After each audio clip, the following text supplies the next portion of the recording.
I think it's really important that there's early communication with any new hardware platform, with the people that are going to be designing the software for that platform. I think over various hardware generations, I think developers have had their favourite platforms to work on, and that tends to be the one that allows them to effectively execute their vision. And I think Sony have really taken the lead with that with PlayStation 4. So there's a huge benefit to gamers with the platform holders reaching out to developers, especially from an early stage, because first of all, we're providing feedback and opinions on like how things work and how things didn't work, and they're responding to those and they're listening to us. And so we were able to provide really concrete targets for them. And it's not like they took them as marching orders, but I feel like what we contributed combined with what all the other studios they worked with contributed made this a very informed set of decisions. And I think you're seeing that when you see the reaction, even from people who weren't directly involved, as, hey, this is a well-engineered gaming system. This is a system that makes a bunch of very intelligent design decisions in order to make it a fantastic game platform. And that's what we wanted. That's what we want for players. It's what we want as game makers. Sony recognizes that the PlayStation is a gaming platform. And in order to sell gaming platforms, you need to sell games.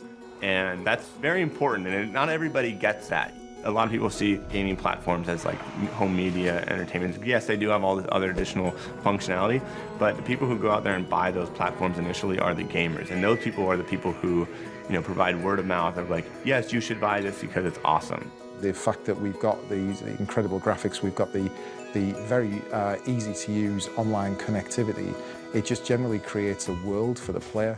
Really, the benefit of this is that we can actually create a game where the player is connected to it 24/7 if they want to be. At that point, I think this is where people already start thinking differently.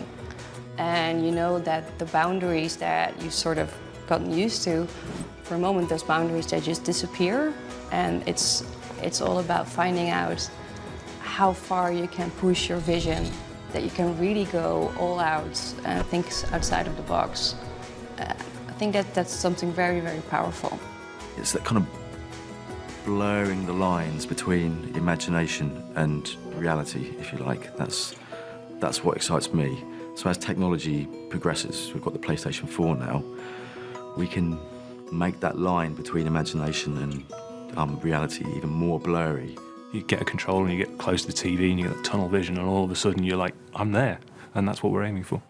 I think Sony really gets it, and gets where gaming should be going, that online gaming itself doesn't necessarily mean hardcore people playing in a clan in a deathmatch somewhere. It means sharing. It means being social with each other. One of the things we've found internally is that you get inspired by other people doing cool stuff. And that is what's amazing about system-wide sharing of moments, not just of creations, but of actual moments while you're playing. That can be funny, that can be instructive, and that can be inspiring. And therefore more shareable. So it starts to kind of influence each other. If you hear about a feature like this, you kind of go, how would that kind of make the gameplay much richer? As a developer, all you want to do is get your content on a platform. You have your original vision, you have the goal that you want to try and achieve, and if the platform gets in the way of that, you feel frustrated. But if you are molding the vision for that platform as you're developing, it makes it so much easier for you to execute on that vision. One key thing is that I think for some reason with the PlayStation, there's always been a move to encourage sort of artistic visionaries. And I think with this next generation, that's just been pushed forward even more. So the kind of things that start to come out of these, sort of transplant from the creator's mind to the screen. They're going to bring their vision and it will work. It allows just the industry to grow. It's not just, here's a new piece of hardware, it's here's a new era, and that's just amazing.